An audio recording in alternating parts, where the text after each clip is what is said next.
We all have that one bucket list roller coaster, and we'd do anything to experience one to top out the rest. I've got to experience many, but I noticed I haven't ridden an elite GCI coaster yet, so I finally had to plan a trip to Valleyfair to ride Renegade. I had heard great things about the ride, but had to experience it for myself, and I finally got the credit. I expected the ride to enter my top 15 or even higher. But did it stand up to my high expectations? Find out in this video. When I entered the park right away, this ride was my main focus. I got all the other credits in the park first, because I wanted to make sure the ride was warmed up for when I would ride it. In the afternoon, I gave it my first front row ride, and since there was no line, I decided to lap it all day. I spent most of the day riding in the front or the back, and I managed to get over 14 rides.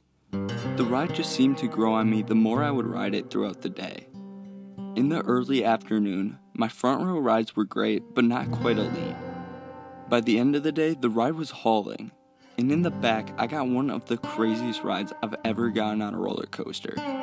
It's absurd how forgotten this ride is.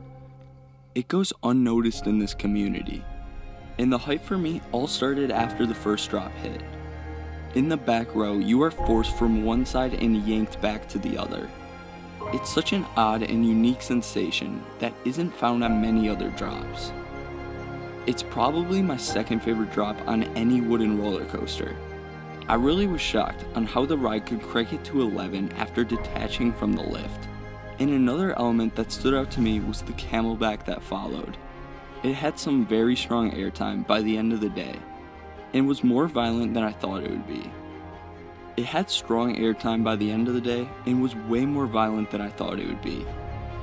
Front and back row, you are shot violently out of your seat, and the rest of the layout had crazy fast-paced turns that transitioned one element into the other rapidly.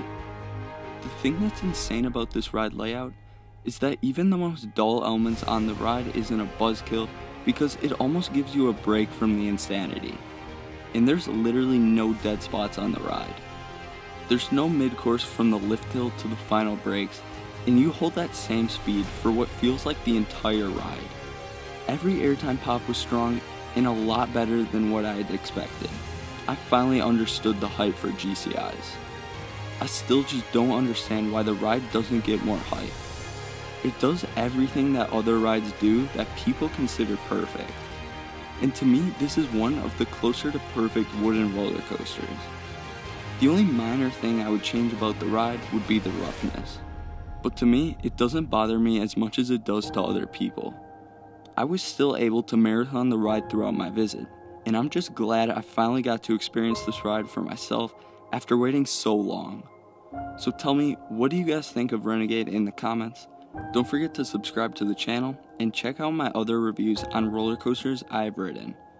Thank you so much for watching, and stay tuned for my rankings of all the roller coasters at Valleyfair.